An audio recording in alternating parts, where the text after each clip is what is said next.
परिंदों को मंजिल मिलेगी यकीनन, ये फैले हुए उनके पर बोलते हैं। और अक्सर वो लोग खामोश रहते हैं जमाने में जिनके हुनर बोलते हैं। आशीष मिश्रा जिंदाबाद जिंदाबाद। नगवा पूर्वी से है करमठ जुझार पर त्यासी, नगवा पूर्वी से है करमठ जुझार पर त्यासी।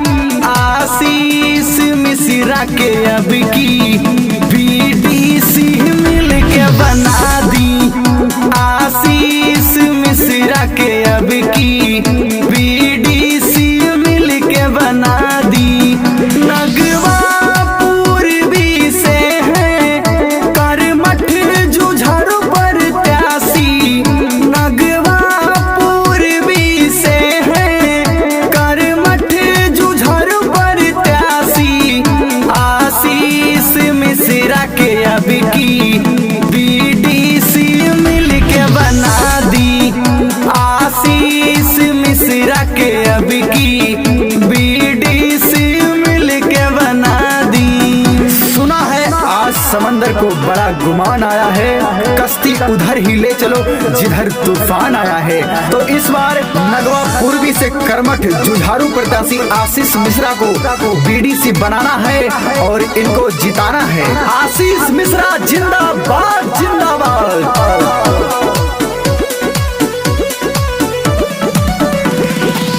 हर दिल के जान के बाटे पुकार हो, दुखियों के मसीहा हैं भैया हमार हो, भैया हमार हो।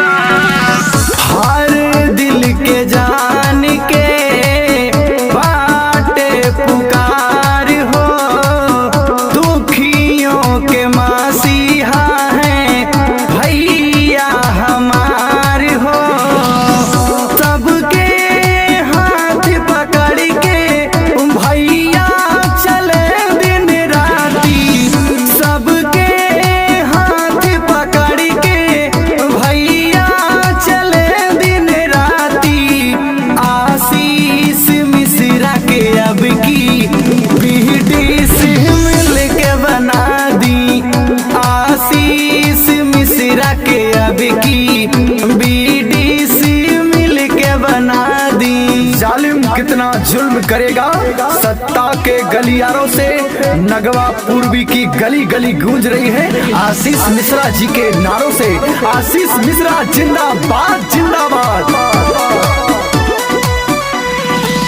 आधी रात को भी भैया दौड़े चले आते हैं, सुख दुख में जो कोई फोन लगाते हैं, फोन लगाते हैं।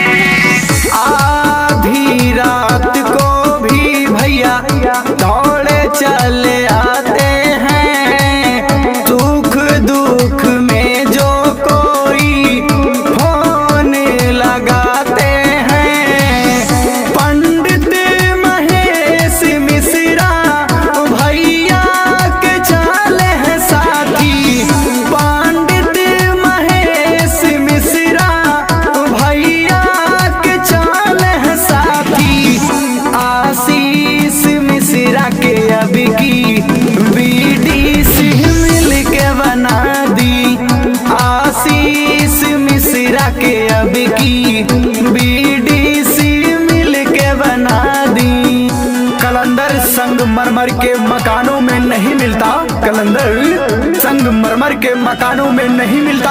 और आशीष मिश्रा जी वो देसी घी है जो बाजारों में नहीं मिलता। तो याद रखिएगा नगवा पूर्वी से इस बार बीडीसी आशीष मिश्रा जी को बनाना है। आशीष मिश्रा जिंदाबाद जिंदाबाद।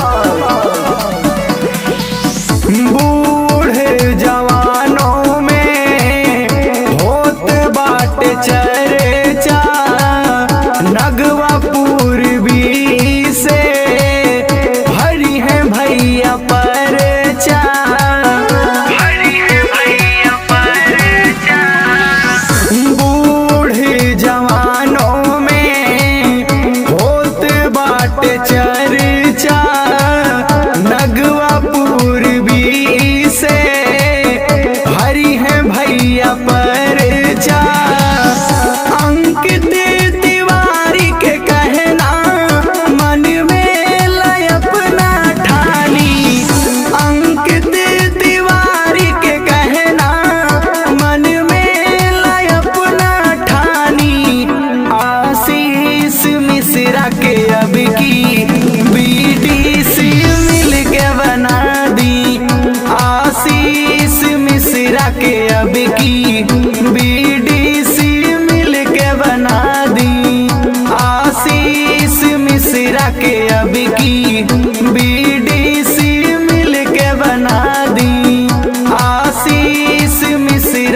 अब की बीडीसी मिल के बना।